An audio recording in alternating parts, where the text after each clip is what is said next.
반갑습니다. 신약가의 8번째 시간입니다.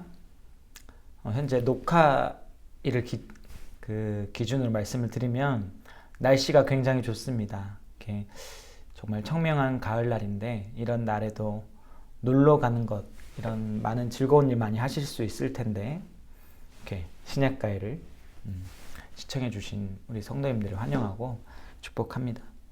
아무쪼록 이 강의가 큰 유익이 있기를, 그렇게 우리 성막교회 모든 성도님들이 하나님 나라의 충성된 일꾼이 되시고 또 그렇게 또 영광을 드러내는 귀한 주님의 백성들 되기를 바라고 소원합니다.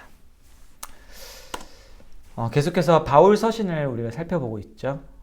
바울이 쓴 편지를 바울 서신이라고 부르는데 이 바울 서신 안에서도요, 구분이 몇 가지 좀 나누어집니다. 카테고리가 있는 것이죠.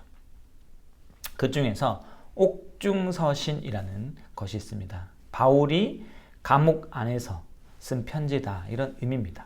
감옥에 갇혀 있을 때 쓴 편지라는 얘기죠. 오늘은요, 옥중서신에 해당되는 성경들을 살펴보려고 합니다. 여기 쭉 보시면 맨 밑에서 세 번째, 위에서 네 번째죠. 바울이 로마에서 가택 연금된 62년 이렇게 표시되어 있습니다. 그때 쓴 성경이 총 4권입니다.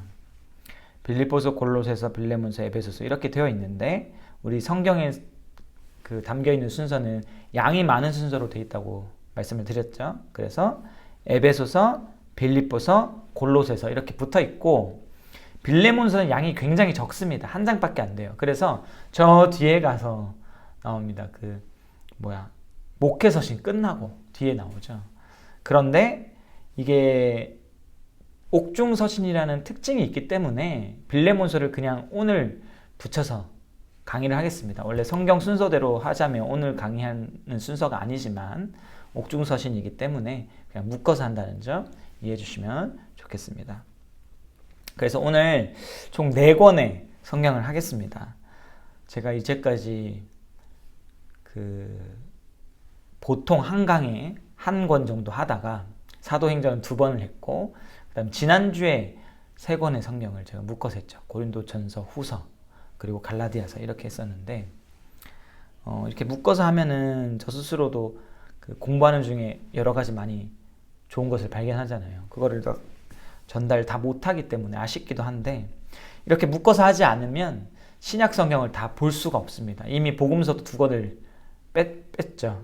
마가복음, 누가복음을 빼고 마태, 요한만 했고 나머지 그래도 신약 성경을 쭉 한번 다 훑어보려고 지금 하고 있기 때문에 묶어서 조금 줄여서 한다는 점 이해해 주시고, 또 이해해 주셨으면 좋겠는 것은 강의가 깁니다. 원래는 사실은 1시간 정도만 하고 싶었는데 신약 27권의 성경을 10몇 번에 걸쳐서 다 하려고 하다 보니까 이게 어쩔 수 없이 강의가 조금 깁니다. 그래서 지난번에 말씀드렸지만 유튜브니까 그냥 쉬엄쉬엄 이렇게 들으십시오.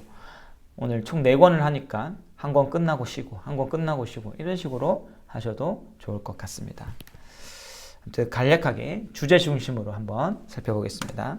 먼저 에베소서입니다. 에베소서. 개인적으로 에베소서와 빌립보서를 굉장히 좋아합니다. 제가 통독을 할 때 구약 같은 경우는 그냥 순서대로 쭉 보통 읽습니다. 저는. 그리고 개인적으로 그냥 보고 싶으면 시편을 묵상을 많이 하고, 근데 신약 성경을 읽을 때는 주로 에베소서나 빌립보서부터 통독을 시작합니다. 저는 1년에 계속 이제 새롭게 이제 통독을 계속 시작하는데 그만큼 참 에베소서는 읽기만 해도, 특히 빌립보서, 에베소서 이런 성경은 읽기만 해도 은혜가 되고 또 감사가 넘치기 때문에 굉장히 좋아하는 성경인데, 에베소서가 특별히 우리 조현성 목사님께서 긴 시간 동안 우리 교회에서 수요기도회 때 강의를 해주셨잖아요. 그래서 유튜브에 그게 아직도 있으니까 우리 성도님들께서 그 설교를 다시 한번 들어보시고, 저는 진짜 중요한 주제를 한번 다뤄보겠습니다. 그러니까 다 못 살핀다는 것 양해해 주시고 그냥 딱 핵심만 되는 주제를 한번 살펴보겠습니다. 에베소서를 읽을 때 한 단어를 떠올려야 한다면 어떤 단어일까요? 바로 교회입니다. 교회. 에베소서는요, 교회가 무엇인지, 교회가 어떻게 생겨났는지, 다른 말로 하면 우리가 어떻게 구원을 받아서 교회가 되었는지, 그리고 하나님이 보실 때 교회는 어떤 곳인지, 하나님 관점에서의 교회, 우리가 바라보는 교회 말고 하나님이 바라보실 때 교회는 어떤 곳인지, 그리고 교회는 또 어떻게 살아가야 하는지를 설명하는 그런 성경이다 할 수 있습니다. 그러니까 교회에 대한 가르침을 주는 성경이다, 이렇게 이해하시면 됩니다. 그렇기 때문에 에베소서의 주제를요, 요약해보자면, 주제를 좀 적어보자면 이렇게 줄일 수 있을 것 같아요. 그리스도 안에 나타난 새 인류인 교회와 만유의 통일, 이렇게 요약할 수 있을 것 같습니다. 주제죠. 굉장히 조금 복잡한 구조 문장입니다. 그렇죠? 복잡한 문장입니다. 그리스도 안에 나타난 새 인류인 교회, 교회가 새 인류인데 그리스도 안에 나타났고, 그 교회와 또 그리스도 안에서 뭐가 나타난다? 만유의 통일이 나타난다, 이렇게 정리가 됩니다. 그래서 그리스도 안에 두 개가 나타났다. 하나는 새 인류 교회, 하나는 만유의 통일이다. 그러니까 크게 두 가지 주제가 들어있는 것이죠. 주제문이 한 문장이지만 사실상 두 개의 중요한 개념이 있다. 그래서 이 두 개를 한번 좀 살펴보겠습니다. 먼저 교회는 한 세 사람, 다른 표현을 하자면 새 인류다, 이렇게 정리할 수 있겠습니다. 에베소서 2장 15절인데 제가 여기 작게 아주 작은 글씨로 넣어놨는데 그 핸드폰으로 보시는 분들은 잘 안 보일 거예요. 그래서 가까이 이렇게 하셔가지고 한번 보시면 됩니다. 제가 읽어보겠습니다.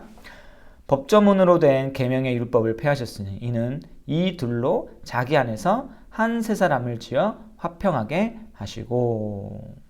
자, 여기서 이 둘로라는 표현이 나오는데, 이 둘은 유대인, 기존의 언약 백성, 그리고 이방인, 새로 부름받은 언약 백성들, 이방인 그냥 이제 유대인 아닌 사람들 다 포함하겠죠. 이 두 인종이라 해야 되나요? 두 부류의 사람이 그리스도 안에서 한 세 사람이 되었다, 이렇게 표현하는 거예요. 이 둘이 유대인과 이방인이 교회가 된 거잖아요, 복음 안에서. 그런데 이걸 뭐라고 표현하냐면 한 세 사람이다 라고 표현한 겁니다. 그러니까 교회는요, 새로운 인류라는 거예요. 새로운 인종이라는 거예요. 성도가 기존에는 없던 존재라는 겁니다. 아시겠습니까? 이 세상에 여러 인종이 있잖아요. 우리는 아시아계, 그 중에서도 한국계 사람이잖아요. 한민족이잖아요, 한민족. 그런데 미국계 사람들도 있고 아프리카계, 아프리카에도 좀 나눠지죠. 키가 큰 아프리카 사람들도 있고 좀 작은 사람들도 있고 여러 종류가 있잖아요. 이렇게 사람은 어떤 특징들로 인류를 구분을 합니다. 그렇죠? 근데 교회도 그런 특징이 분명하게 있고 그렇기 때문에 분류가 된다는 거예요. 새 인류로서.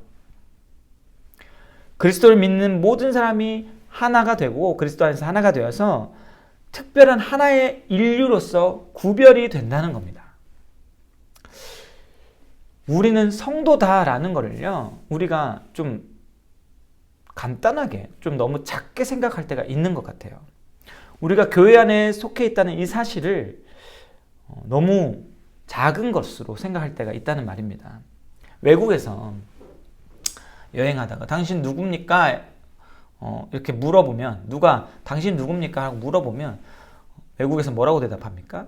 저는 한국 사람입니다. I'm Korean 이러잖아요. 우리의 정체성을 떠올릴 때 가장 먼저 생각하는 게 우리는 대한민국 사람이다, 이걸 가장 먼저 떠올린다는 거죠. 왜냐하면 이게 대한민국이 우리를 가장 잘 보여주는 정체성이라고 생각하기 때문입니다. 그러나 우리를 가장 잘 보여주는 정체성, 한 단어가 있다면 그게 뭐냐면 성도예요, 성도. 나는 성도입니다, 나는 교회의 지체입니다 라는 것이야말로 우리의 진짜 정체성을 가장 잘 보여주는 표현이라는 겁니다. 나는 예수님을 믿어 새 사람이 된 자다. 나 홀로 새 사람이 된 것이 아니라 교회라는 그리스도의 몸의 지체가 되어서 이 세상과는 완전히 구별된, 이 세상과는 같지 않은 거룩한 사람이 되었다. 이 정체성을요, 우리가 가지고 있어야 하는 거죠. 여기서 우리가 좀 실질적 삶에서 좀 적용할 것, 생각할 것이 하나가 있는데 바로 민족주의와 교회의 관계입니다. 한국 교회는요, 한국에 있는 교회니까 당연히 한국을 사랑할까요? 안 사랑할까요? 사랑하죠. 우리 한국 사람이잖아요. 성도지만 동시에 우리도 한국 사람이니까 이 대한민국을 사랑하고 국익을 위해서 우리는 충분히 일할 수 있고 또 나라를 위해서 기도하는 것도 너무 마땅합니다. 나라의 위정자들을 위해서 기도하고 이 나라를 통해서 하나님께서 우리를 지켜주고 계시기 때문에 교회를 나라를 통해서 대한민국을 통해서 지켜주고 계시기 때문에 우리는 이 대한민국의 안녕을 위해서 기도해야 되죠. 나라를 사랑해야 됩니다.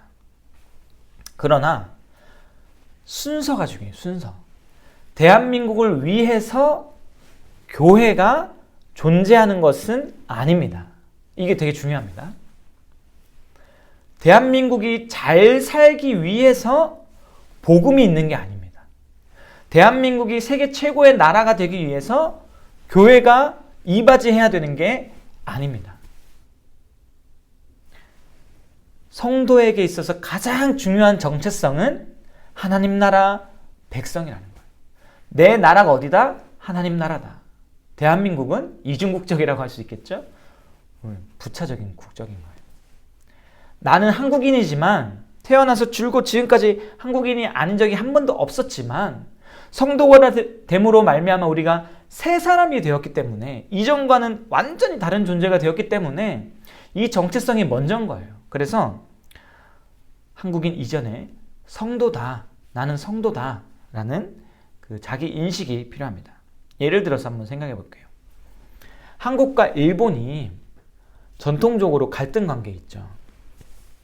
그래서 저도 그렇게 일본을 선호하는 편은 아닙니다. 일본에 대한 반감이 있습니다. 그러나 일본에 있는 성도와 한국에 있는 성도는요, 한 세 사람입니다. 그렇죠. 일본에 있는 성도와 우리는요, 하나입니다. 이미 하나입니다. 본 적도 없지만, 대화해 본 적도 없지만, 그리스도 안에서 이미 우리는 한 민족, 한 나라의 백성인 거예요. 따라서 이러한 좀 일본에 대한 우리의 적대감이 우리 안에 있지만 그것을 우리 스스로 잘 없애기 쉽지 않죠. 그럼에도 불구하고 늘 염두하고 있어야 되는 것은 우리가 일본에 있는 성도와도 한 세 사람 되는 존재다라는 것. 기본적으로 성도로서 우리가 하나다라는 점은 우리가 잊어서는 안 되는 것이죠. 그리고 우리가 죽어서 이 땅에 삶을 마치면 우리의 영혼이 즉시로 하나님과 함께 거하게 될 텐데 그때 민족의 구분이 있을까요? 한국, 일본의 구분이 있을까요? 뭐 저기 아시아 사람, 동남아시아 사람들 구별이 있을까요? 미국 그리스도인이 더 위에 있을까요? 그런 게 절대 있을 수가 없죠. 한 나라의 새 인류로 우리가 함께 있을 것이기 때문에 그런 구분이 이미 무의미하고 그 무의미한 구분이 오늘날에도 우리에게 어느 정도는 인식되어져야 된다는 것이죠. 그래서 우리는 그리스도 안에서 일본 성도들을 향해서 당신이 나와 한 몸입니다 라고 고백할 수 있는 그런 믿음이 있어야 되고 인식이 있어야 된다라는 겁니다. 이것이 한 세 사람을 지어 화평하게 하시고 라는 의미입니다. 유대인과 이방인이 사실은 절대 같이 할 수 없는 그런 사람들이잖아요. 유대인들은 자신이 평생 살아온 신앙의 전통에 있어서 이방인들과 함께 하는 것 그 자체가 말도 안 되는 일 아닙니까? 그럼에도 불구하고 복음이 한 세 사람 되게 하셨기 때문에 유대인과 이방인이 한 몸이 되었다고 고백할 수 있게 된 거예요.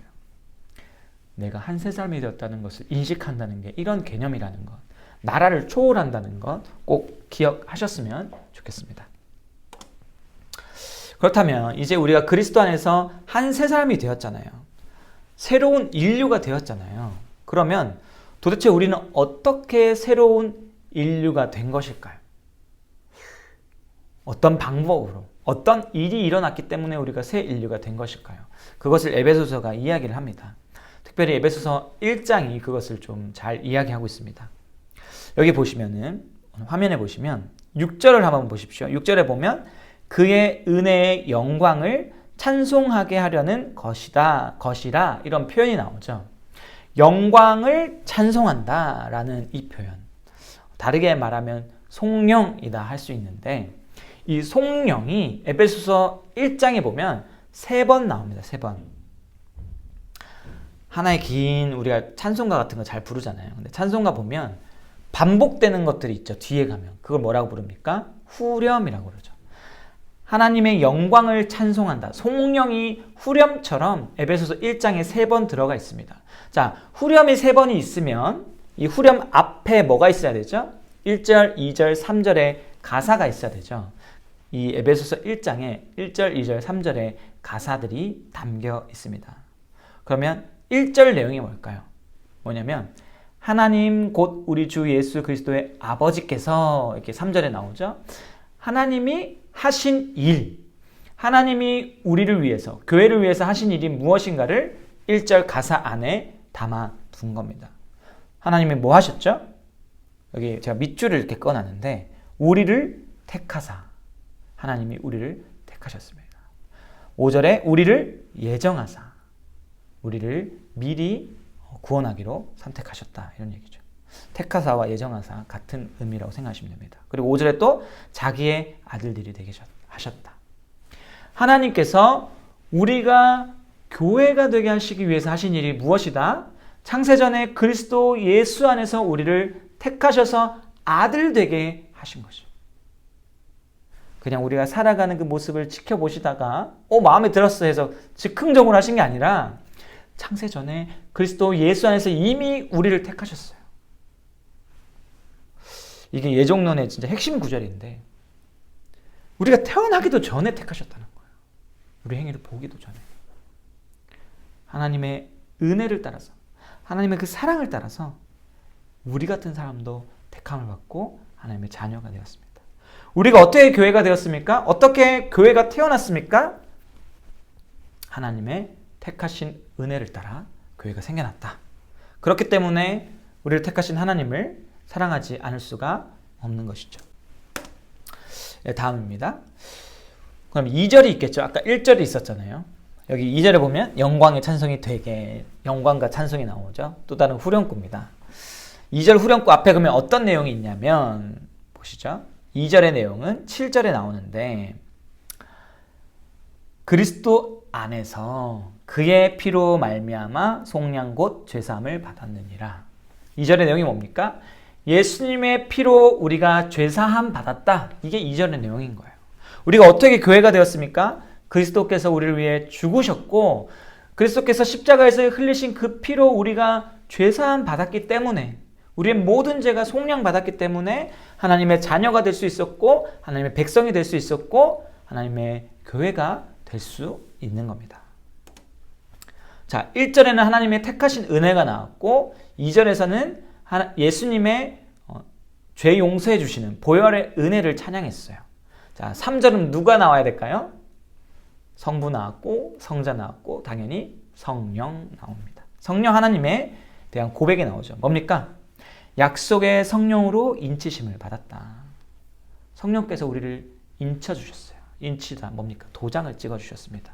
그리스도의 복음을 듣게 하셨고, 성령께서 그 복음을 들을 때 믿음을 주셔서 믿게 하셨고, 그 믿음을 통해 죄 씻음 받게 하셨고, 죄 씻음 받아 하나님의 자녀가 되게 하셨습니다. 그렇게 도장을 찍어주신 거예요. 우리가 교회 되게 하신 겁니다.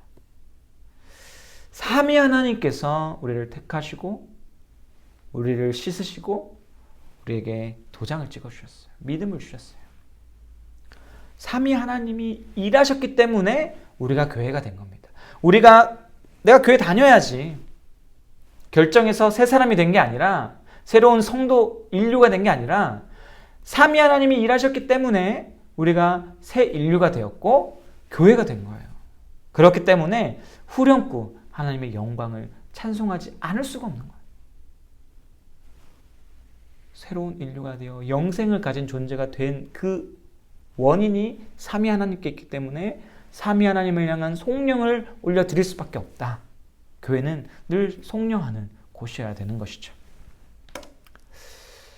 삼위 하나님께서 우리를 교회로 지으셨는데 이것을 바울이 2장에서 이렇게 표현합니다. 2장 10절인데 우리는 그가 만드신 바라 그리스도 예수 안에서 선한 일을 위하여 지으심을 받은 자니.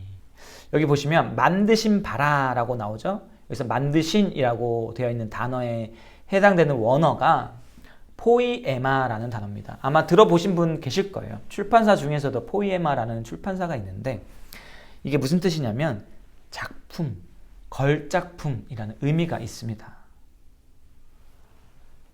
교회가 뭐다? 하나님의 걸작품이다. 명품이다. 네, 명품 좋아하시죠? 교회가 명품이에요.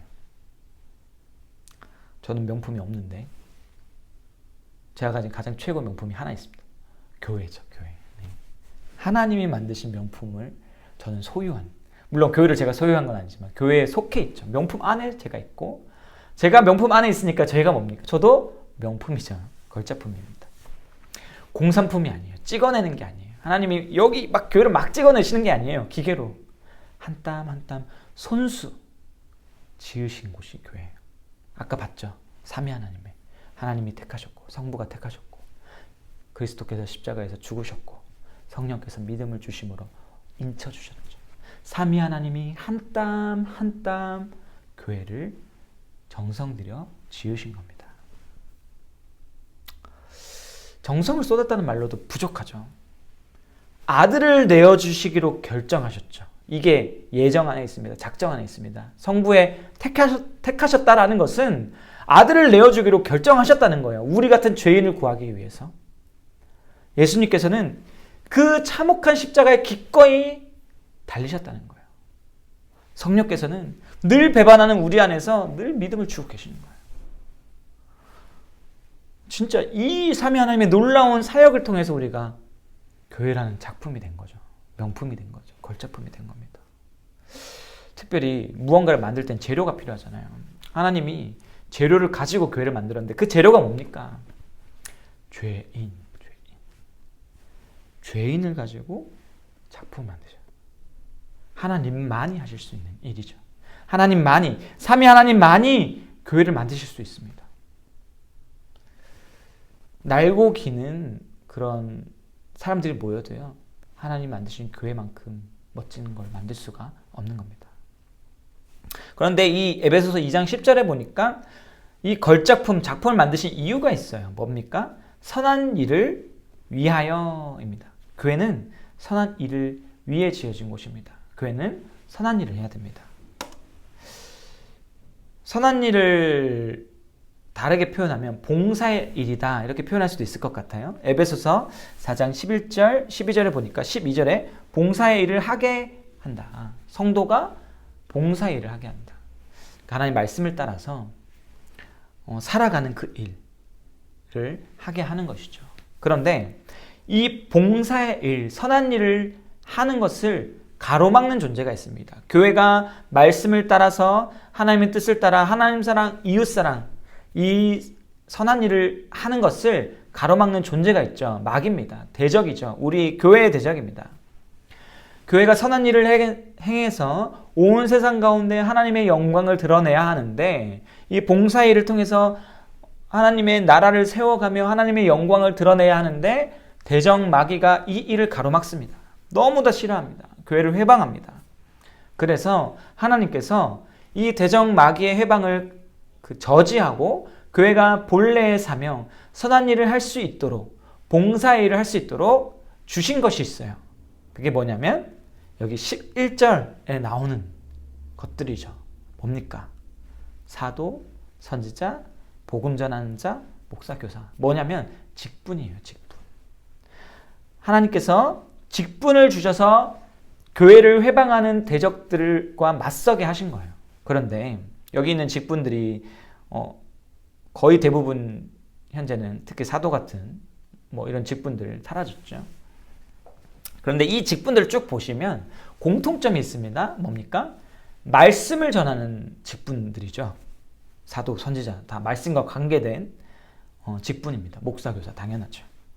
자, 그러니까 뭐냐면 교회가 마귀의 공격으로부터 보호되도록 누구를 주셨다? 말씀을 전하는 직분자를 주셨다. 말씀으로 교회를 지키게 하셨다. 그래서 말씀 위에 세워진 교회가 선한 일을 할 수 있다.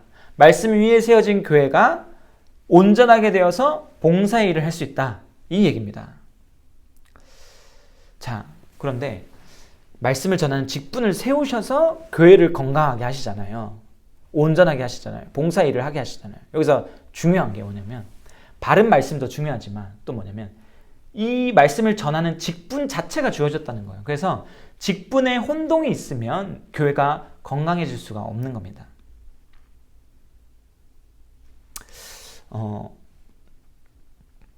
이런 맥락에서 강단을 지키는 게 좀 중요한 겁니다. 설교 강단을. 많은 교회가 설교 강단을 굉장히 쉽게 허락합니다. 누구에게? 유명인에게.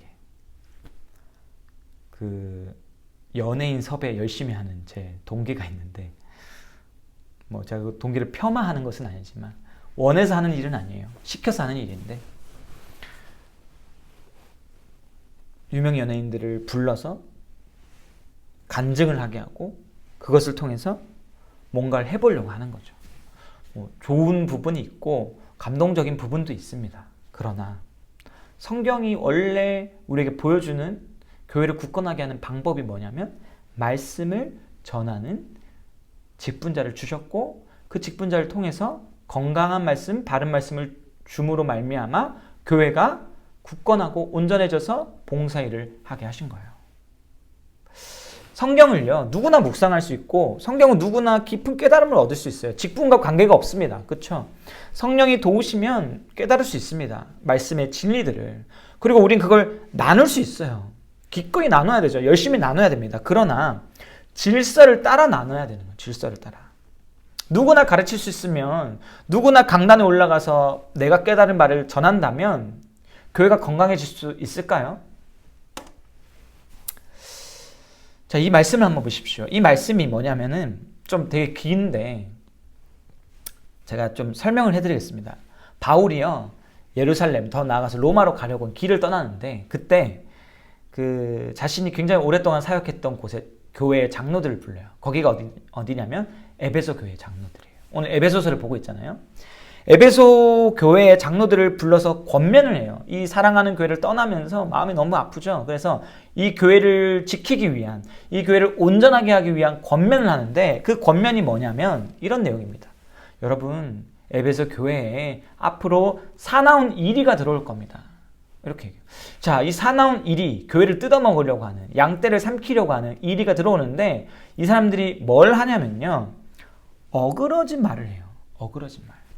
거짓 복음, 잘못된 가르침, 스스로는 진리라고 생각하지만 사실은 아닌 것, 잘못 깨달은 것을 막 해요.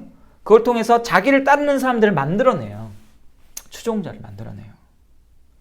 그런 사람이 올 건데 그렇게 하지 말아라. 그런 사람들이 하는 말에 흔들리지 말고 너희 장로들, 너희가 내가 가르쳐준 훈계를 기억하고 복음의 말씀, 은혜의 말씀으로 교회를 지켜라 라고 권면하고 있는 겁니다.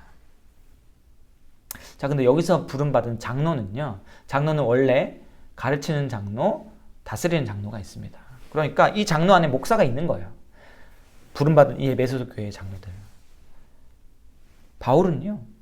이미 에베소서를 쓰기 전에 이 에베소에 일어날 일들을 미리 예견했고 그래서 에베소서에서 하는 그 권면을 똑같이 떠날 때 이미 한 거예요. 직분자들이 바른 말씀을 가르치는 이 질서 안에서 교회가 이리때로부터 보호받을 수 있는 겁니다. 꼭 기억하셔야 돼요. 목사만, 다시 말씀드리지만 목사만 성경의 진리를 깨달을 수 있는 것이 아니죠. 누구나 묵상을 통해 은혜 누릴 때가 있습니다. 저도 제 아내와 대화하다 보면 아내를 통해서 막 뜨일 때가 있어요. 맞다. 그거 진짜 좋은 묵상이다. 깨달을 때가 있어요. 제가 무릎 탁 칠 때가 있습니다. 아내의 묵상이 제게 영향을 줄 때가 있는 것이죠. 제 아내도 성경을 통해 깨달을 수 있습니다. 그러나 제 아내가 제가 담당하는 대청부 아이들에게 가서 매주 강의해도 됩니까? 그건 안 되는 거예요. 왜? 하나님께서 세운 질서가 아니기 때문에. 목사인 제가 아내보다 더 우월해서 할 수 있는 게 아니고 하나님께서 이런 방식을 통해 교회를 지키시기로 질서를 세우셨고 그 질서 안에서 제가 목사가 되었기 때문에 그런 질서를 지키면서 하나님의 세우신 권위를 따라 제가 교회를 지켜가고 있는 겁니다. 말씀을 전함으로. 우리가 이 질서를 좀 잘 기억하시고 강단을 지키는 일이 얼마나 중요한 일인가 꼭 기억하셨으면 좋겠어요. 그래서 우리 교회 외부에서 설교하러 오시는 분들이 많이 없으시죠. 왜냐하면 이런 것 때문입니다. 교회를 지키는 가장 중요한 시간이 이 설교 시간인데 이 설교를 함부로 이렇게 나눌 수가 없는 것이죠. 그래서 인정된 사람들, 받아들일 수 있는 사람들, 건전한 복음을 전하는 사람들에게 강단을 허락하는 것입니다. 자, 에베소서의 주제가 뭐라고 말씀을 드렸죠? 그리스도 안에 나타난 새 인류인 교회와 하나죠. 그리고 그리스도 안에 나타난 뭡니까? 만유의 통일. 제가 지금까지는 새 인류인 교회에 대해서 계속 얘기를 했습니다. 그럼 아직 얘기하지 않은 주제가 있는데 뭐죠? 만유의 통일입니다. 1장 7절에 보시죠. 이렇게 나옵니다. 우리는 이라고 나옵니다. 1장 7절. 우리는 뭡니까? 교회죠. 교회는 뭡니까? 그리스도의 은혜로 구원을 받았다는 내용이 7절에서부터 이제 쭉 이렇게 흘러내려옵니다. 그런데 교회가 은혜로 세워졌고 구원을 받았는데 10절에 가니까 뭔가 목적이 있어요. 뭐죠? 하늘에 있는 것이나 땅에 있는 것이 다 그리스도 안에서 통일되게 하려 하심이라. 교회를 세우신 이유가 하늘과 땅 그 모든 것들이 그리스도 안에서 통일되게 하시려고 교회를 세우신 것이다. 이렇게 말씀하고 있습니다. 그러면 이 통일이 뭡니까? 통일. 우리의 소원은 통일. 그런 말을 하는데 어떤 통일을 말할까요? 이 통일이라는 단어가 원어로 아나케팔로라는 단어인데 두 단어가 합쳐진 거예요. 아나 그리고 케팔로 단어인데 아나라는 말은요 다시 again이죠. 그리고 케팔로는 머리라는 뜻이에요. 그러니까 이게 아나케팔로가 무슨 뜻이냐면 다시 머리가 되게 하라라는 뜻입니다. 이 말을 넣어볼까요? 하늘에 있는 것이나 땅에 있는 것이 온 천지 만물 모든 인류와 모든 것이 모든 영역이 그리스도 안에서 그리스도를 다시 머리 되게 하라 이 말입니다. 머리 된다는 게 뭐죠? 예수님의 통치를 받는 것. 예수님의 왕이 되시는 거죠. 온 세상이 예수 그리스도를 왕으로 모시게 하는 것. 그것을 위해서 교회가 세워진 겁니다. 온 세상의 모든 영역이 주님의 다스림을 받게 하기 위해서 교회가 세워진 거예요. 경제, 정치, 사회, 가정, 교육, 모든 것, 문화, 모든 것이 그리스도의 다스림 아래 있게 하기 위해서 교회가 세워진 거예요. 그리고 교회는 무엇을 위해 나가야 된다? 이 세상의 모든 영역이 그리스도 안에 있게 하기 위해서 나아가야 된다. 진짜 어마어마한 사명인 것이죠. 가정을 한번 생각해 보십시오. 우리 가정은 어떻게 흘러갑니까? 우리 가정에서 일어나는 일들이 무엇을 따라서 일어나고 있습니까? 자녀들이 학원을 가고 자녀들이 학교를 가고 자녀들이 공부하는 그 기준, 원리가 무엇을 따라가고 있는 겁니까? 예수 그리스도의 다스림을 받아서 일어나고 있는 일입니까? 우리가 부부가 대화를 하고 부부가 교제하고 부부가 즐거운 일을 하는 그 모든 일의 가치가 무엇 때문에 결정됩니까? 부부들이 하고 있는 그 행위들이 누구의 다스림을 받아서 하고 있는 겁니까? 그리스도의 다스림을 받아야 된다는 거예요. 세상이 다 학원을 보내니까 자녀들을 학원을 보내야 되는 게 아니고 세상이 다 돈을 쫓아 살기 때문에 우리 자녀가 돈을 잘 벌어야 되는 것이 아니라는 말입니다. 학원 가야죠. 왜? 그리스도의 다스림 받는 그 가운데 그리스도 안에서 하나님을 위해서 살아가고 싶어요. 근데 이 일을 위해서 어떤 일을 하겠다는 마음이 얻었습니다. 그 일을 하기 위해서 공부를 해야 됩니다. 그래서 학원을 보내게 되는 거죠. 그냥 세상 사람들 다 시키니까 학원을 보내는 게 아니라 그리스도의 다스림을 받는 가운데 그런 일들이 일어나야 된다는 거예요. 가족이 즐거운 일을 할 수 있어요. 왜? 나만의 즐거움을 찾기 위한 게 아니라 그리스도 안에서 건강한 가정이 되어서 사랑이 넘치는 가정이 되어서 영광을 드러내기 위해서 그리스도의 다스림을 받는 가운데 그 사랑의 결속을 위해 즐거운 일들을 하는 것이죠. 여행을 다니고 맛있는 거 먹고 이렇게 하는 거예요. 가정이 이렇게 그리스도 안에 다스림 받는 것, 이것을 전 영역으로 좀 펼쳐볼 수 있는 것이죠. 직장에서도 단순히 그 직장 생활을 하는 그 이유가 내 돈 벌려고 그게 아니라 그리스도의 다스림을 받게 하기 위해서. 좀 쉬운 일은 아닙니다. 학교도 그렇고 정치도 그렇고 경제 모든 게 그리스도를 왕으로 모시게 하는 그 목적을 향하도록 그리스도의 다스림을 받는 그 목적을 향하도록 우리의 삶이 그런 일들을 해야 되는 거죠. 정말 거대한 사명이 교회에게 주어진 거예요. 온 우주가 우리가 마주하고 있는 그 모든 것들이 다 그리스도를 인정하고 그리스도께 복종하게 하게 하기 위해서 우리가 살아가야 된다는 거예요. 교회가 존재해야 된다는 거예요. 교회가 우리끼리 일주일에 한 번 모여서 우리끼리 하나님, 예수님의 다스림을 받는 그것으로 족한 것이 아니라 온 세계가 그리스도의 다스림을 받는데 기뻐할 수 있도록 그 날이 오기까지 교회가 일해야 된다는 겁니다. 우리가 일해야 된다는 겁니다. 자, 이런 내용들이 나중에 조현성 목사님 에베소서 설교에 다 있습니다. 한번 들어보십시오. 저도 참 은혜 많이 받았는데 꼭 한번 들어보시면 좋겠습니다. 그리고 제가 다루지 못한 중요한 주제들 많아요. 에베소서에 진짜 중요한 주제들이 많이 있는데 뭐 전신갑주 이런 것도 있잖아요. 그런 거 꼭 한번 그 조 목사님 설교를 통해서 좀 다 채워보셨으면 좋겠습니다. 자, 에베소서를 마무리하고 빌립보서로 넘어가겠습니다. 빌립보 교회는요, 구성원들이 굉장히 다양했습니다.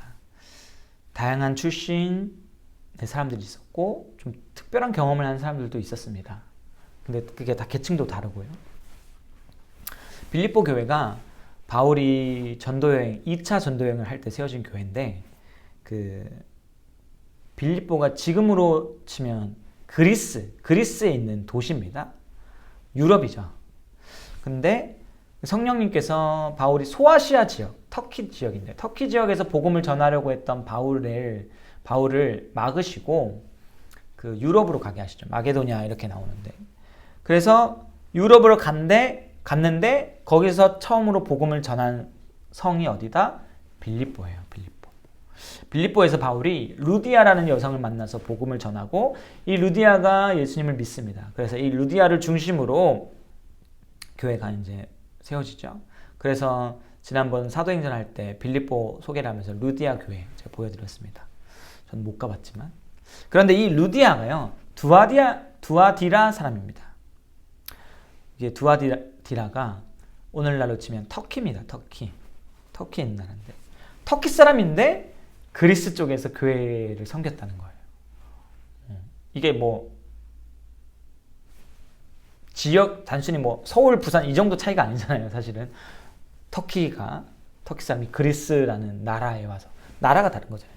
그러니까 조금 많은 큰 차이가 있는 것이죠. 자, 이제 이 루디아라는 여성이 교회 안에 있었고 또 바울이 빌립보에서 어떤 일을 경험합니까? 그 복음을 전하는 가운데 감옥에 투옥되죠. 근데 이 바울과 실라가 감옥에서 찬양을 막 하지 않습니까? 기쁨의 찬양을 막 하죠. 그래서 이제 옥문이 열리고 막 이런 이적이 있는데 그 일을 보고 한 사람이 죽으려고 합니다. 책임을 졌던 사람이죠. 간수입니다. 그때 바울이 딱 막죠. 그리고 복음을 전하고 이 사람이 간수와 간수의 가족들이 세례를 받습니다. 그렇죠. 그러면 이 세례받은 간수와 간수의 가족이 어디 갔겠어요? 빌립보 교회로 갔죠. 자, 루디아, 터키 사람입니다. 근데 이 간수와 간수의 가족이 또 교회 안에 있죠. 근데 이 간수라는 사람이 아마도 은퇴한 로마 군인이었을 거예요. 로마에서 정말 인정받는 직업 중에 하나가 있었는데 그게 바로 군인입니다. 군인은요, 일반 직업군에 비해서 한 10배 정도의 월급을 받았어요. 진짜 어마어마하죠. 그리고 군인 은퇴하고 나서 복지도 있었어요. 막 직장을 막 줘요. 그 중에 하나가 뭐냐면 이 간수예요. 간수. 감옥을 지키는 일을 시켜줍니다. 그래서 그 빌립보가 퇴역군인이 많이 모인 도시거든요. 그래서 퇴역군인이 많이 모인 도시의 간수이기 때문에 아마도 로마 군인 출신, 재정적으로 좀 부유하겠죠. 그 사회적 지위도 높은 그런 사람입니다. 그런 사람이 빌립보 교회 안에 있었고, 그리고 바울이 감옥에 갇힌 이유가 뭐였죠? 빌립보에서 복음을 전하는 중에 귀신 들린 여종을 만나서 그 귀신을 쫓아주잖아요. 구원해 줬더니 그 귀신 들린 여종의 주인들이 내 금전적 손실에 열받아서 감옥에 바울을 집어넣은 거잖아요. 자, 구원받은 이 여종 어디 갔을까요? 교회 갔겠죠. 그러니까 이 빌립보 교회 안에 터키 사람도 있고 약간 돈도 많고 좀 사회적 지위도 있는 로마 은퇴한 군인 출신의 간수도 있고, 또 귀신 들렸던 여종 완전 비천한 존재 아닙니까? 이용만 당해왔던, 돈벌이 수단으로 여겨져 왔던 그런 여인도 있는 겁니다. 루디아는 장수잖아요. 장사하는 사람이고. 이 다양한 계층이 교회로 한 곳에 모여 있는 거예요. 한 공동체로 모여 있는 거예요. 어떻게 이런 일이 일어났습니까? 복음의 능력이죠. 복음의 능력이 하나로 한 몸이 되게 한 겁니다. 이것을요, 사도신경에서는 이런 식으로 표현합니다. 공교회다. 다양한 계층이 모인 이 교회를 보면서 공교회다 이런 식으로 표현해요. 공교회라고 했을 때 몇 가지 중요한 개념들이 있지만 그 중에 하나의 개념은 보편적이다라는 거예요. 보편적. 그러니까 특정한 계층만 있지 않다는 거예요. 교회는. 어느 도시에도 교회가 존재할 수 있고 어느 인종도 교회 안에 있을 수 있다라는 게 보편교회, 공교회의 개념입니다. 제가 신학을 하기 전에 짧게 신학을 준비하면서 직장생활을 했었습니다.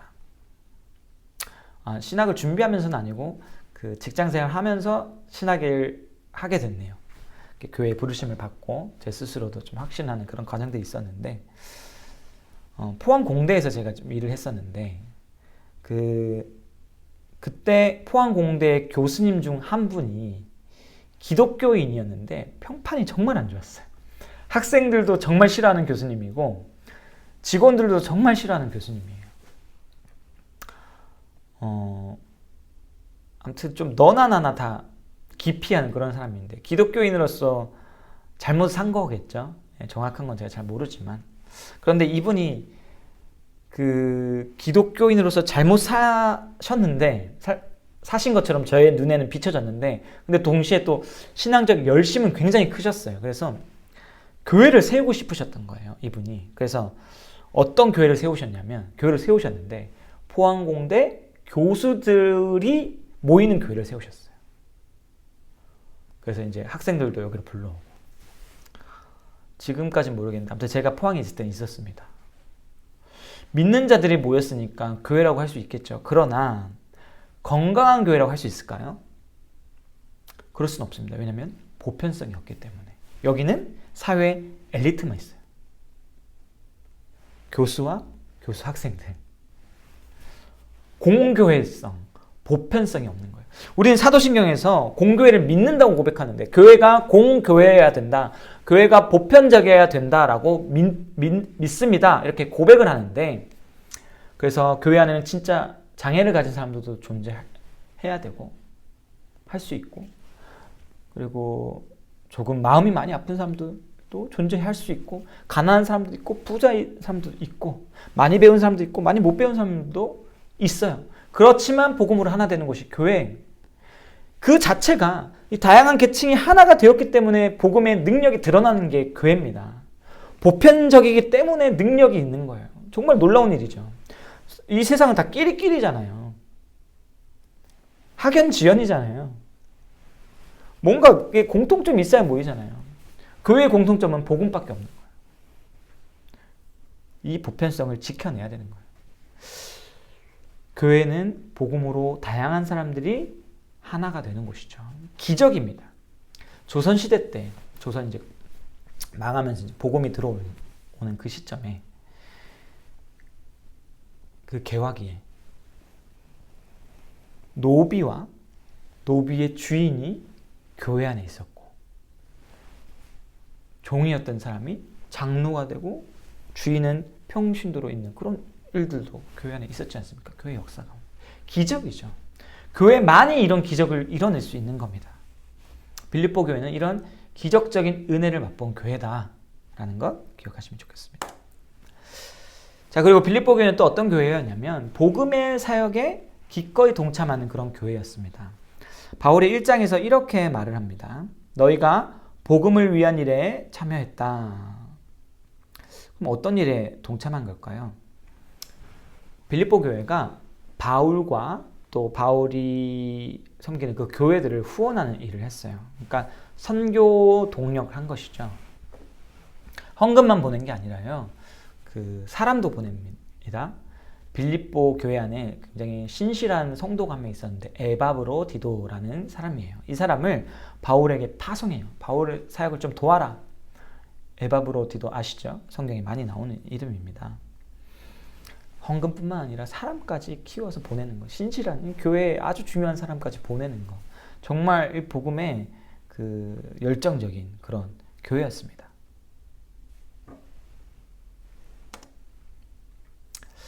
자, 이렇게 보면요, 빌립보 교회가 참 건강한 교회처럼 보입니다. 그러나 빌립보 교회 안에도 문제는 있었습니다. 자, 빌립보서를 읽어가다 보시면 한 마음 그리고 뜻을 합해라, 한 뜻, 이런 표현이 한 2번 정도, 한 마음도 2번, 한 뜻도 2번 정도 이렇게 나오는데, 똑같은 주제가 나온다는 것은 이게 빌립보 교회의 상황과 관련이 있다는 것이죠. 그 이유가 4장에 나오는데, 4장에 보면 유오디아와 순두계라는 여인들이 싸우고 있었어요. 한 마음이 안 된 거죠. 누가 더 잘났냐, 이런 싸움이 붙었어요.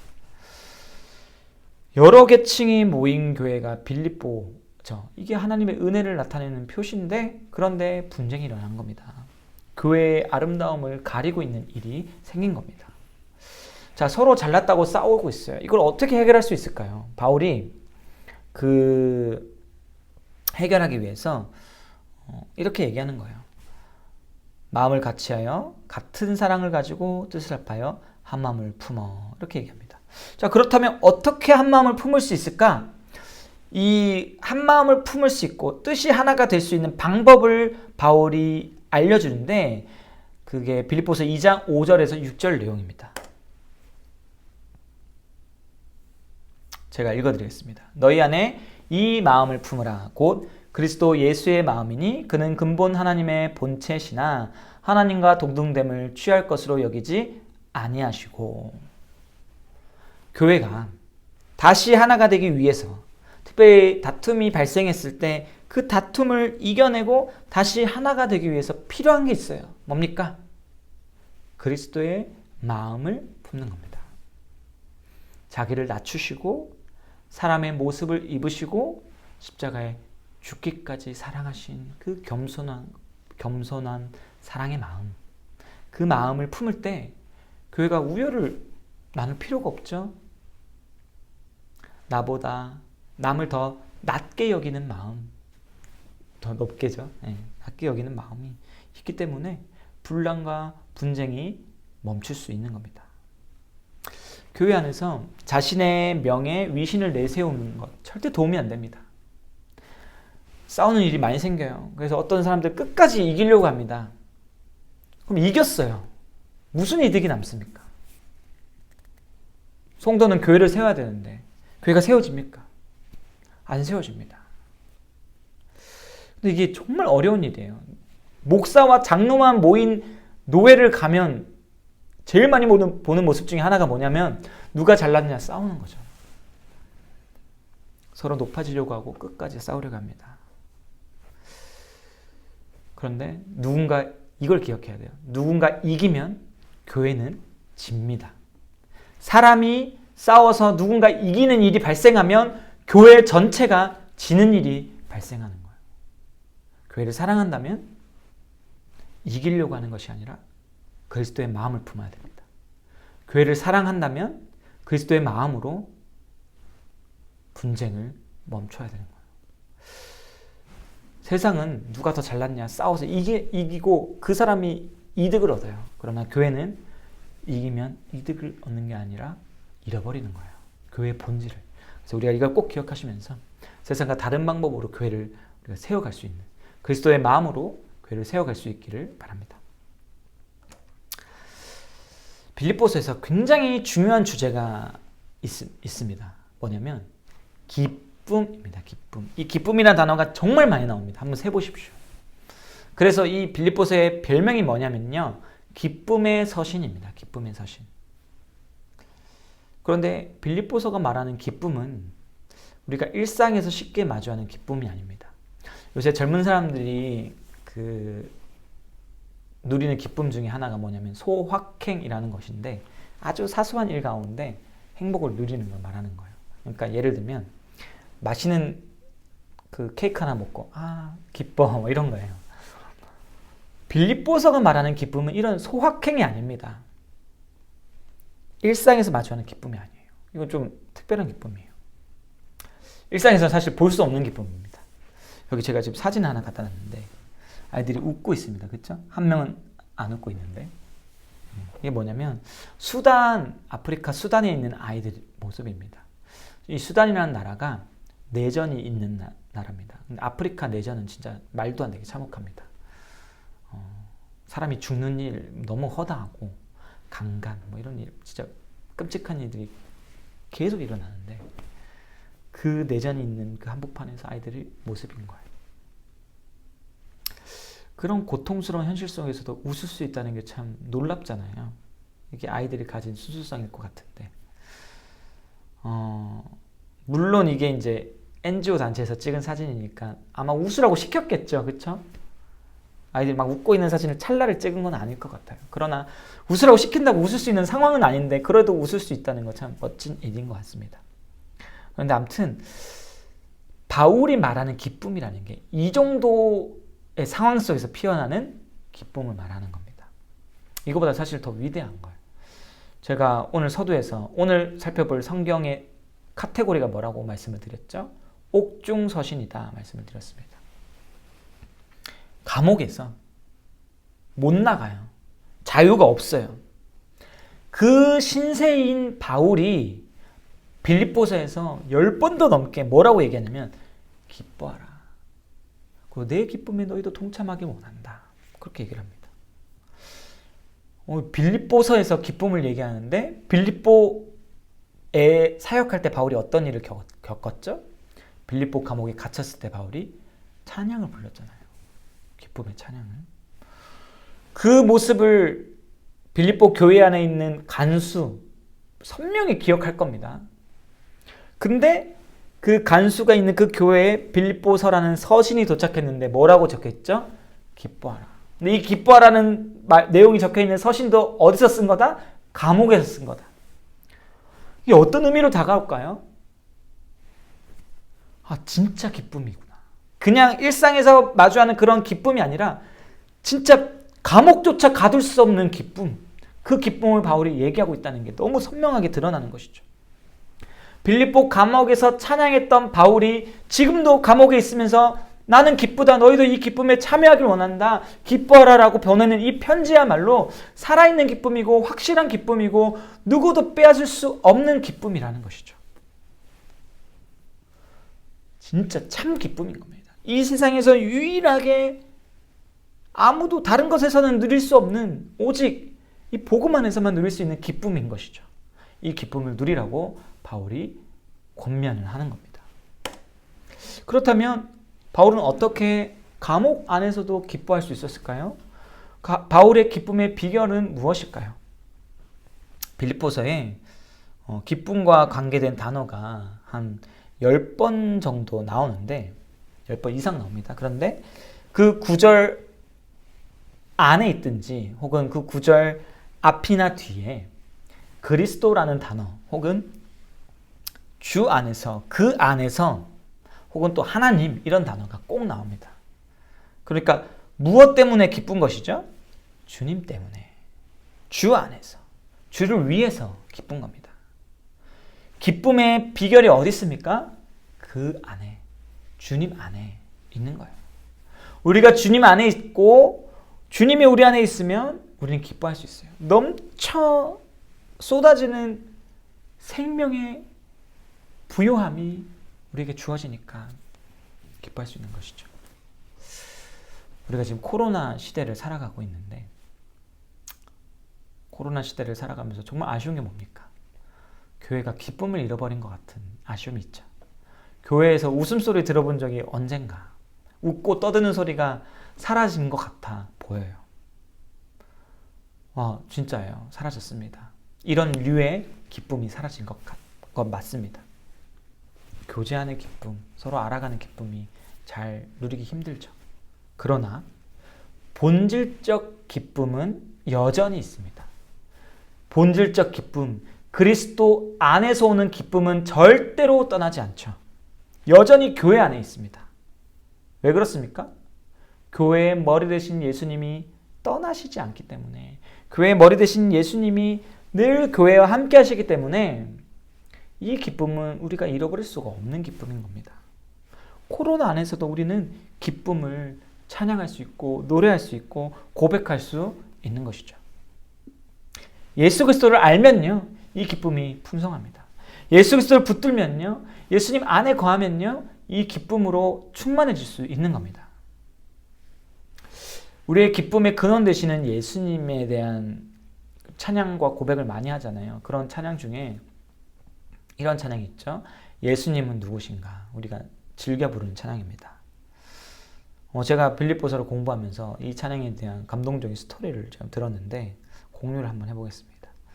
예수님은 누구신가? 이 찬양의 작사가는요, 민로아 선교사님입니다. 외국분입니다. 미국에서 오신 선교사님이신데 충청도 충주에서 사역하셨어요. 선교하셨는데 자기 아들 2명이 다 죽습니다. 복음을 전할 때. 둘째는요, 태어난 지 하루 만에 죽습니다. 그리고 이 사랑한 아내도 자녀를 낳고 나서 죽습니다.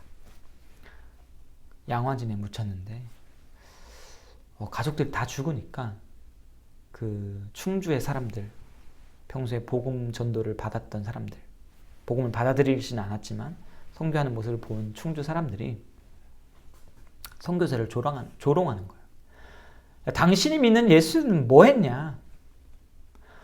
너가 그렇게 예수님 자랑해놓고 예수님 뭐 했길래 니네 가족 다 죽냐? 조롱을 하는 거죠. 이때 민노아 선교사님이 이런 찬양의 고백을 하는 겁니다. 예수님은 누구신가? 우는 자의 위로와 없는 자의 풍성이며 천한 자의 높음과 잡힌 자의 노임되고 우리 기쁨 되시네. 예수님이 누구신지 알고 예수님 안에 거하면 우리는 기뻐할 수 있는 겁니다. 그분이 울고 있는 우리의 위로가 되시고 가난한 우리의 부요함이 되시고 비천한 우리의 높음이 되시고 그분이 우리의 기쁨이 되십니다. 갇힌 우리의 자유가 되시기 때문에 그리스도 안에 있으면 기쁨이 충만한 거예요. 우리가 이 비밀을 깨닫고 정말로 그리스도 안에서 기쁨으로 충만한 우리 성막교회 모든 교우들, 특별히 이 강의를 듣고 계시는 분들이 그런 이 기쁨 안에 거하기를 바랍니다. 자, 이제는 골로새서를 보겠습니다. 이게 사진이 보이십니까? 이 사진이 뭔지 사실 이렇게 봐서는 감이 안 오시죠? 신천지에서 10만 명이 동시에 성경 어떤 과정 6개월짜리인가 8개월짜리인가 과정을 수료해서 그 수료식을 거행하는 그런 장면이에요. 이게 한 10만 명이 앉을 수 있는 공간이 있는지를 저는 몰랐는데 진짜 엄청나네요. 아마 뭐 축구장 이런 데 빌렸나? 아무튼 한 번에 이제 수료를 합니다. 저기에 앉아 있을 수 있다는 것도 놀랐고요. 정말 이 신천지의 열정은 칭찬할 만합니다. 코로나로 인해서 신천지의 그 정체가, 실체가 수면 위로 어느 정도 드러났지만 여전히 이단들이 들끓고 있습니다. 제가 이게 성막교회 출근하는 그 길 가운데, 저는 신한토탈 아파트에 살고 있는데 걸어서 출근하는데 하나님의 교회가 있잖아요. 하나님의 교회가 새벽에도, 그러니까 매번 이렇게 새벽 집회를 하는 건 아닌데 새벽에를 한 달에 한 번인지 두 달에 한 번인지 계속 하는 것 같아요. 며칠 또 한 일주일 정도 하는데 만차입니다. 만차. 새벽에도 만차고 그 새벽에 집회하는 그 주에는 주중 저녁에도 막 모여요. 항상 만차예요. 항상 만차. 그리고 지금 제가 토요일에 녹화를 하고 있는데 제가 오늘도 보고 오는데 주차 꽉 찼어요. 차 댈 데가 없습니다. 와, 이단이요 아직도 힘이 있습니다. 이단을 보면요 대부분 교회 다니던 분들이 이단으로 넘어갑니다. 그렇죠? 왜 교인이 불건전한 단체에 빠지거나 이단에 빠지거나 혹은 불건전한 가르침에 이렇게 쉽게 넘어갈까요? 이것이 골로새 교회가 가진 고민이고 질문이었습니다. 문제였습니다. 그래서 이것에 대한 대답이 골로새서에 담겨 있는 것이죠. 골로새에 거짓 가르침이 퍼졌는데 2장에 나오는 것인데 금욕주의가 있었고 천사숭배, 신비주의 또 이런 것들이 많이 들어온 거예요. 유대 종교의 요소도 있고 동시에 이방인들의 종교의 요소도 섞인 것. 그러니까 이게 정확히 뭔지 정확히 알 수는 없는데 아무튼 혼합된 뭔가 이상한 신비한 그런 종교 거짓 가르침이 들어온 거예요. 왜 골로새는 이런 거짓 가르침이 쉽게 무너졌을까요? 왜 골로새 교회가 이단과 거짓 가르침의 위협을 받았겠습니까? 왜 지금도 여전히 많은 사람들이 교인이 거짓 가르침에 넘어갈까요? 예수 그리스도를 알지 못하기 때문입니다. 예수 그리스도를 깊이 알지 못하기 때문입니다. 그렇다면 이 거짓 가르침으로부터 치료받으려면 무엇이 필요합니까? 예수 그리스도를 깊이 아는 것이 필요하죠. 예수 그리스도를 아는 것, 이것이 치료제입니다. 그래서 골로새서는 예수님을 깊이 있게 다루는 성경입니다. 깊이라는 단어가 포인트입니다. 신학적으로 조금 어렵게 다룹니다. 그래서 골로새서는 쉬운 성경이 아닙니다. 그래서 이 시간에 심도 있게 다루면 끝낼 수도 없고 더 어려워질 수도 있기 때문에 나중에 설교를 통해서 골로새서를 쭉 한번 다뤄볼 수 있으면 좋겠습니다. 그래서 오늘은 간단하게 한번 다뤄보겠습니다. 먼저 여기 화면에 하단에 보시면 그 골로새서의 구조를 이렇게 정리해놨죠. 서론, 그리고 두 가지 주제를 담은 본론, 그리고 마지막 결론, 이렇게 골로새서가 구성되어 있습니다. 이 본론에 보면 두 가지 주제가 나옵니다. 그리스도의 탁월하심에 대해서 말하고, 두 번째는 그 탁월하신 그리스도를 믿고 신자가 그리스도와 연합했다면 그것이 우리에게 이제 실제적인 어떤 의미가 있는 것인가, 어떤 변화가 일어나는가, 변화된 신자는 어떤 삶을 살아야 되는가, 이런 내용을 담고 있습니다. 먼저 그리스도의 탁월하심에 대해서 생각해 보겠습니다. 사람들이요, 왜 이단에 빠집니까? 아까도 얘기했지만 그 예수님을 모르기 때문이죠. 좀 다시 말씀을 드리면 사람들이요, 신비한 이적이 일어난다는 소문이 들리면 거기로 막 몰려듭니다. 그렇죠? 그래서 기도원에 막 쫓아다니는 사람들도 있고 어떤 집회를 쫓아다니는 사람들도 많이 생겨나요. 이단뿐만 아니라 교회라는 이름을 가지고 있지만 뭔가 교회 안에 들어와 있는 것처럼 보이지만 실상은 복음적이지가 않고 실상은 조금 부정적인 면이 더 많은 그런 것에 사람들이 많이 넘어갈 때가 있잖아요. 왜 그러냐면 그리스도가 얼마나 탁월하신 분인지를 모르기 때문에. 그냥 그리스도를 모르는 게 아니고 그리스도를 알아요. 근데 알긴 아는데 그리스도의 탁월함을 몰라서 그런 거예요. 그래서 예수님이 얼마나 대단하신 분인지를 모르니까 더 대단한 것이 있는 것처럼 느껴지는 겁니다. 저 기적이 내가 받은 복음보다 더 대단해 보여서 그 기적을 쫓아가는 거고, 저 신천지에서 말하는 그 내용이 내가 아는 내용보다 더 좋은 것 같으니까 쫓아가는 거예요. 교회 안에서 그리스도의 탁월하심을 못 배우니까 배워야 돼요. 그래서 골로새서를 봐야 되는 것인데 다른 게 좋아 보이는 거예요. 예를 들면 이런 겁니다. 어린 아이가 있는데 부모가 아이에게 진짜 좋은 스마트폰을 준 거예요. 100만 원짜리. 요새는 뭐 제일 유행하는 거, 제일 좋은 게 뭡니까? 플립이죠, 플립. 저는 아이폰만 쓰는데 갤럭시 플립이 아이폰만 쓰는 제게도 처음으로 너무 멋지더라고요. 정말 그만큼 멋진 핸드폰인 것 같은데 이게 100만 원 훨씬 넘잖아요. 자, 이거를 아이에게 줬어요. 그런데 이 비싼 플립을 가지고 있는 아이가 마트에서 파는 장난감 스마트폰에 마음을 뺏길 수 있을까요? 없을까요? 뺏길 수 있습니다. 이 플립을 쓸지 모르면 저기 장난감 핸드폰에 뺏길 수 있어요. 특별히 제 둘째 아들 하진이 같은 경우는 아직 2살이기 때문에 충분히 그럴 가능성이 있습니다. 왜냐면 이 장난감 스마트폰엔 자기가 좋아하는 노래도 나오고 막 좋아하는 캐릭터만 붙어 있어요. 그러면 뽀로로 붙어 있어요. 그러면 손에 100만 원이 훨씬 넘는 스마트폰이 있다 할지라도 이 장난감 스마트폰이 더 갖고 싶어질 수 있는 거죠. 그때 마침 누가 와서 야, 이거 바꾸자 하면 바꿀 수도 있는 거예요. 예수님이 얼마나 좋은 분인지 모르면요, 예수님의 탁월함을 모르면요, 이단이 주는 그 작은 것, 사실 별 볼 일 없는 것인데 거기에 넘어갈 수 있는 겁니다. 불건전한 신앙, 그거 우리가 받은 것보다 더 좋은 것 아닌데도 넘어갈 수 있는 거예요. 그래서 우리는 그리스도의 탁월하심을 알아야 됩니다. 골로새서는요, 그리스도의 탁월함을 어떻게 얘기하냐면 그리스도가 없으면 우리도 없는 거다, 이런 식으로 얘기해요. 그러니까 우리가 지금 받은 은혜들 있지, 그 은혜들 다 그리스도 때문에 주어진 거야, 이렇게 얘기하면서 그리스도가 얼마나 소중한지, 그리스도가 얼마나 탁월하신 분인지를 우리에게 보여주고 알려주고 있는 겁니다. 그걸 좀 구체적으로 한번 좀 보겠습니다. 자, 그리스도 예수님의 탁월함을 설명하면서 골로새서가 어떤 방식으로 한다고 했죠? 예수님 안에서 모든 일들, 우리가 받은 그 은혜들, 모든 일들이 이루어진다라는 걸 여러 번 얘기한다고 말씀을 드렸습니다. 그래서 이걸 표현하는 방식이 뭐냐면 그 안에서라는 그 단어 표현을 반복해서 사용하는 거예요. 여기 보시죠. 1장 14절에 그 아들 안에서 이렇게 나오죠.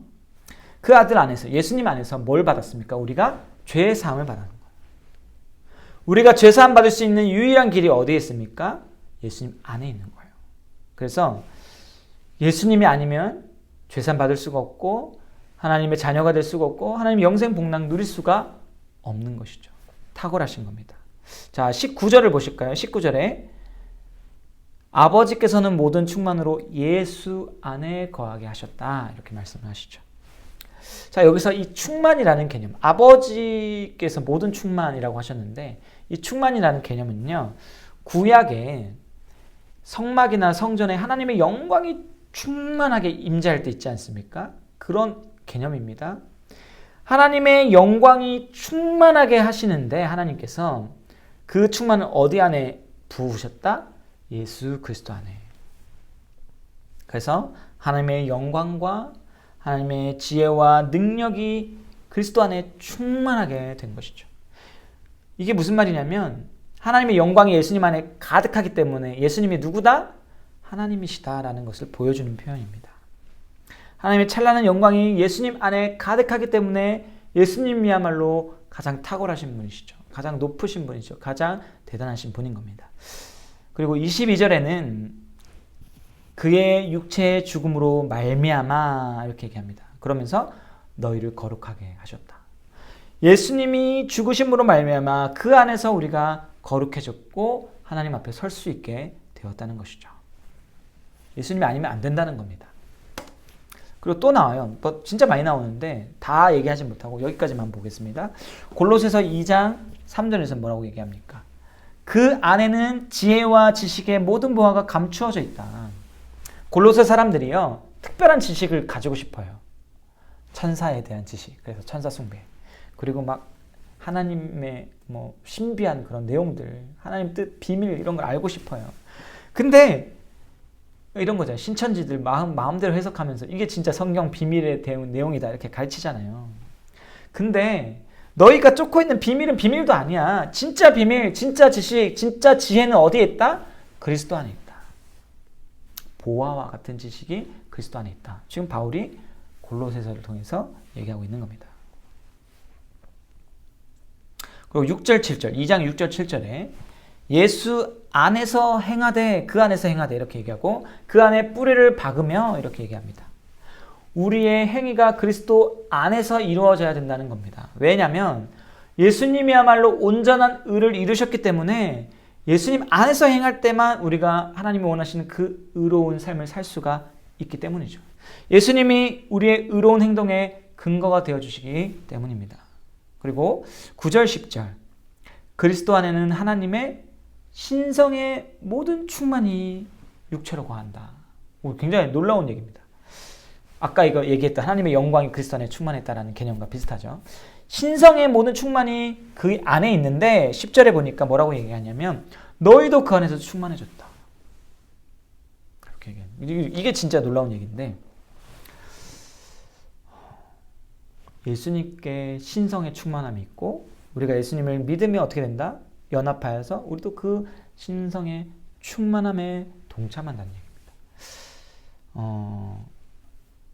기독교 안에 무언가 특별한 영적 체험을 해야 된다고 말하는 사람들이 있습니다. 입신 이런 걸 기독교 안에서 얘기하는 이들도 있습니다. 신을 이렇게 막 뭐라고 해야 되나? 저는 잘 모르는데 그러니까 뭔가 굉장히 하나님이 내 안에 가득했다가 나가시는 그런 느낌. 그래서 막 쓰러지고 막 이런 경험들을 가져야 된다. 이게 진짜 영적 체험이다 라고 주장하는 사람들이 있습니다. 무언가 더 신비한 영적 체험을 해서요 신앙이 살아있다는 것을 확인하게 하는 그런 일들이 있는 것이죠. 이런 신앙적 체험을 통해서 내가 다른 신앙을 하는 사람들보다 성도들보다 더 특별하고 우월한 신자라는 것을 확인하고 싶은 그런 욕구를 부추기는 겁니다. 그런데 이게 우리에게 정말 필요할까요? 골로새서에서는 뭐라고 얘기하냐면 그 안에 신성의 충만이 있고 예수를 알면 그 신성에 우리가 참여할 수 있다. 우리도 충만해질 수 있다고 얘기를 합니다. 그리스도 안에서 하나님의 사랑을 얼마나 깊이 누릴 수 있습니까? 말씀을 듣는 가운데 또 기도하는 가운데 찬양하는 가운데 하나님 안에서 충만한 그 경험들을 누릴 수 있는 거예요. 하나님의 다스림을 받으며 살아가는 우리 일상 자체가 앞서 얘기했던 우리의 삶 전체가 그리스도를 알면 그리스도를 믿고 그리스도 안에 거하면 하나님의 다스림 가운데 거하고 예수님의 다스림 가운데 거하게 되기 때문에 하나님과 동행하는 삶이 되는 거예요. 다른 특별한 영적 체험이 아니라 그리스도 깊이 알고 말씀을 따라 살 때 이미 그런 삶을 살게 되는 거예요. 또 그리스도를 알면 알수록 우리 삶에 일어나는 일들에 대한 해석이 가능하게 되잖아요. 하나님의 섭리를 점점 깨닫게 되잖아요. 하나님의 자녀로 사는 그 기쁨을 누리게 되잖아요. 모든 일이 합력하여 선을 이룬다는 것을 깨닫게 되잖아요. 이거야말로 놀라운 영적 체험인 것이죠. 다른 것이 필요하지 않은 겁니다. 이 밖에도 골로새서에 그 안에서 주 안에서라는 표현이 더 나오는데 여기까지만 하고 결론은 그리스도가 정말로 탁월하시다는 거예요. 이 그리스도가 아니면 더 얻을 것도 없는 겁니다. 이 그리스도로 충분한 것이고 이미 우리가 그리스도를 통해서 이미 최상의 것을 받았고 놀라운 것을 받았습니다. 그래서 거짓 가르침에 현혹될 이유가 없는 거예요. 자, 골로새서의 본론의 두 번째는 그리스도와 신자가 연합을 했고 그 연합했을 때 우리에겐 어떤 의미가 있는가, 어떤 변화가 있는가, 우리는 어떻게 해야 되는가 이것을 다루는 것입니다. 우리는 탁월하신 그리스도를 믿어요. 그렇기 때문에 다른 것은 필요 없습니다. 다른 복음도 필요 없고 다른 더 영적 우월한 것이 있는 것도 아니고 신비한 비밀한 것이 있는 것도 아닙니다. 그러나 그리스도를 아는 것 그 자체로 충분한 것은 아니에요. 바른 믿음이 우리에게 주어졌으면요, 그에 합당한 신앙의 행위도 있어야 되는 겁니다. 그것이야말로 진짜 참된 지식을 가진 사람의 모습인 것이죠. 그리스도와 연합했기 때문에 그리스도인다운, 그리스도의 몸다운, 몸의 지체다운 그런 열매가 우리 삶에 맺혀야 되는 겁니다. 이에 대한 내용이 여러 가지가 골로새서에 나오는데 그 중에 한 본문만 살펴보겠습니다. 여기 나오는 골로새서 3장 10절은요, 골로새서에서 가장 중요한 구절 중 하나입니다. 예수를 믿는 사람은 어떤 사람이다? 새 사람을 입은 자다라고 바울이 얘기하고 있어요. 자, 새 사람을 입었다라는 것이 어떤 개념이냐면 로마서에서는 이렇게 표현됩니다. 로마서 13장 14절에서는 주 예수 그리스도로 옷 입고 라고 나옵니다. 그리고 갈라디아서 3장 27절은 누구든지 그리스도와 합하기 위하여 세례를 받은 자는 그리스도로 옷 입었느니라. 그리스도와 연합한 자는 뭐다? 그리스도로 옷 입은 자다. 이렇게 표현합니다. 그러니까 우리는 예수를 믿었어요. 가장 탁월하신 예수님을 믿었어요. 그렇기 때문에 우리는 새 사람을 입은 사람입니다. 뭐다? 그리스도로 옷 입은 사람이라는 거예요. 새 옷을 입었으니까 이 새 옷을 입을 때 뭘 해야 됩니까? 헌옷을 벗고 새 옷을 입잖아요. 헌옷 위에 새 옷 입는 사람 없잖아요. 그러니까 헌옷은 벗어야 돼요. 헌옷이 뭡니까?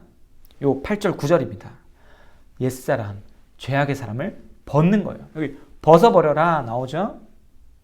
행위를 벗어버리고 두 번이 나옵니다. 8절에도 나오고 9절에도 나옵니다. 근데 벗어야 되는 목록이 뭡니까? 여기 자세히 보시면 특징이 있는데 뭐냐면 말과 관련된 것들이에요. 그게 많죠? 우리는요, 태생적으로 낱말하는 것을 좋아하는 존재입니다. 그래서 지난번 십계명 설교 중에 목사님께서 뒷담화의 심각성을 굉장히 깊게 좀 다루어 주셨죠. 우리가 새 사람을 입었다면, 우리가 그리스도로 옷 입었다면 이제 말로 범죄하는 일은 버려야 되는 겁니다. 이게 정말 어렵습니다. 저도 정말 잘 안 되는 일인데, 우리가 입의 할례, 입이 거룩해지기 위해서 거룩한 입술을 구해야 돼요. 우리가 지금 많은 기도 제목을 가지고 있는데 정말 열심히 기도해야 되는 그 기도 제목 중 하나는 우리의 입술이 거룩하게 해달라고, 우리의 입술을 구별시켜 주셔서 세상과 닮지 않은 입이 되게, 우리의 입술이 쏟아내는 말들이 뒷담화와 부정적 평가와 깎아내리는 말이 아니라 진리를 말하게 해달라고 우리가 기도해야 할 것입니다. 자, 옛사람을 버려요. 새 옷을 입어야 됩니다. 그러면 새 사람을 입었다는 그 모습은 뭘까요? 그게 이제 3장 12절에서 14절에 나오는데 여러 가지가 있습니다. 긍휼, 자비, 겸손, 온유, 오래 참음으로 옷 입고 나오죠. 옷 입고, 새 옷입니다. 그리스도를 옷 입는 겁니다. 그리고 서로 용납하고 피차 용서하고, 그리고 모든 것 위에 사랑을 더해라. 이렇게 얘기를 하고 있어요. 자, 그런데 새 사람을 입는 것은 이런 것들인데 굉장히 좀 익숙한 표현들 아닙니까? 많이 본 항목들이죠. 갈라디아서에 나오는 5장 22, 23절 성령의 9가지 열매. 오직 성령의 열매는 사랑과 희락과 화평과 오래 참음과 자비와 양선과 충성과 온유와 절제. 그리스도로 옷 입는다는 게 뭡니까? 성령의 열매를 맺는 거예요. 왜냐하면 성령은 그리스도의 영이시기 때문에 성령의 열매를 맺는 것이 그리스도로 옷 입는 겁니다. 항상 어디서나 그리스도로 옷 입어 이 성령의 열매를 만들어내는 삶, 맺는 삶, 우리가 살아가야 되는 것이죠. 그렇다면 이제 우리는 질문을 던집니다. 우리는 그리스도로 옷 입고 있는가? 우리는 지금 그리스도로 옷 입고 있는가? 우리는 이 질문을 던집니다. 우리는 분명 그리스도로 옷 입고 있습니다. 그렇죠? 그런데 우리의 삶을 보면 항상 옷 입고 있는 건 아닌 것처럼 보일 때가 많습니다. 확실하게 옷 입고 있는 것처럼 보일 때는 언제냐면 주일 11시 예배. 그때는 우리가 온유함이 나타나고요. 오래 참음도 나타나고요. 긍휼을 베푸고 자비로운 모습을 봅니다. 적어도 주일에는 많이 봅니다. 그런데 예배가 끝나고 돌아가서 성경책도 내려놓고 가방도 내려놓고 그리스도라는 옷도 벗어버리는 일이 종종 있습니다. 종종이 아니라 자주 있을 수도 있겠어요. 주일에도 부부싸움 하죠. 주일에도 자녀와 다투기도 합니다. 오래 참지 못하죠. 온유하지 못하죠. 그게 우리 모습이에요. 직장에서는요. 우리가 일터에서는요. 그리스도로 옷 입고 살지 못할 때가 많습니다. 저는 그런 생각을 해요. 그리스도인이 갑질할 수 있을까? 우리가 돈을 내니까 마음껏 갑질해도 돼 라고 생각하실 수도 있겠지만 저는 그렇습니다. 저는 그리스도인이 갑질할 수 없다고 생각합니다. 성령의 열매를 맺기 때문에 그리스도로 옷 입기 때문에 잘 안 될 수 있죠. 화가 날 수도 있고 그렇습니다. 그러나 오래 참음을 구하면서 성령의 열매를 구하면서 우리가 주일에는 잘 하잖아요. 그런 것처럼 일상에 살면서도 가정에서도 이 열매를 맺기를 기도하면서 진짜 실제로 열매를 맺어갈 수 있는 우리가 되었으면 좋겠습니다. 우리가 그리스도로 옷을 입을 때 에베소서에서 생각했던 주제가 이루어지는 거죠. 뭡니까? 그리스도 안에서 만유의 통일, 모든 것이 예수 그리스도를 머리로 여기며 복종하게 되는 일. 우리가 그리스도로 옷 입으면 세상이 그걸 보는 거예요. 그리스도의 위대함을 봅니다. 야, 저 사람이 하는 행동을 봐. 세상은 볼 수가 없는 행동이네. 나도 예수님 믿고 싶네. 그리스도의 다스림 받고 싶네. 나도 그리스도로 옷 입고 싶네. 라는 그 일이 일어납니다. 실제로. 진짜로. 저도 경험이 있어요.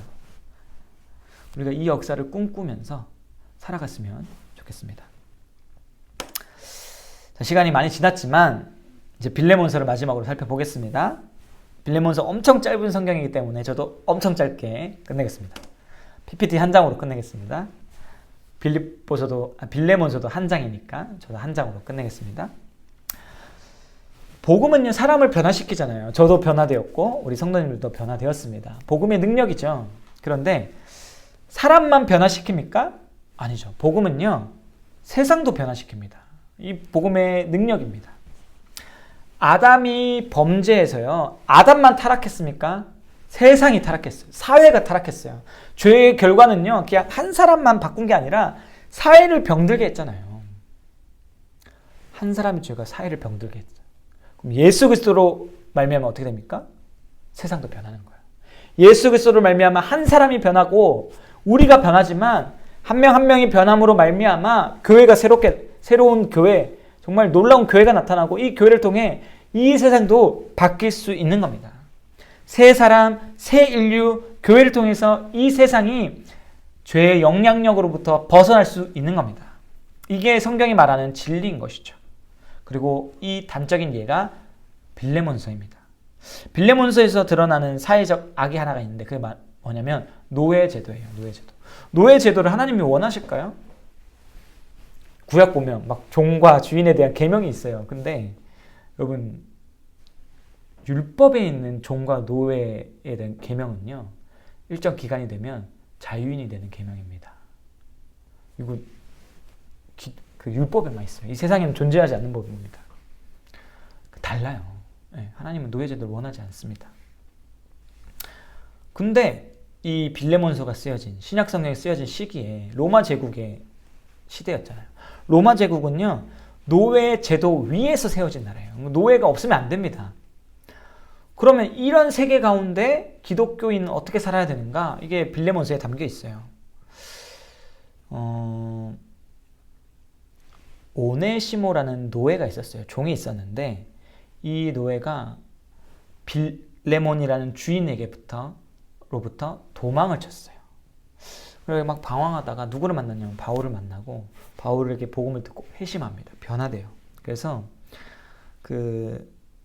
바울이 이 오네시모를 옛 주인 빌레몬에게 보내면서 이 사람을 용서해 주어라. 당대 이 로마 사회의 개념으로서 도망친 노예를 용서해 줄 필요가 있습니까? 그냥 없애버리면 끝인데 이 사람을 용서해 주고 더 나아가서 이 사람을 바울 나의 조력자로 삼을 수 있도록 허락해줘라. 이렇게 보낸 편지가 빌레몬서입니다. 바울은 당장 노예제도를 없애라 이런 말은 하지 않습니다. 그러나 복음으로 변화된 사람 바울, 그리고 빌레몬도 복음으로 변했죠. 그리고 오네시모도 복음으로 변화됐습니다.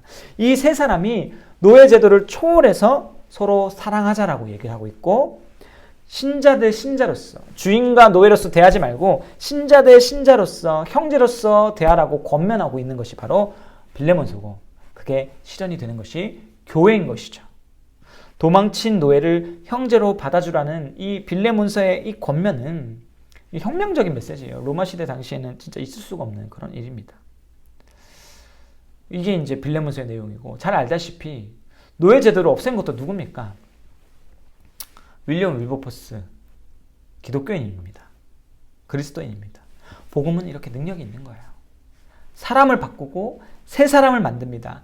예수 그리스도로 옷 입게 하고, 그로 인해서 온 세상이 그리스도로 통일되게 합니다. 그렇게 세상이 변화되게 합니다.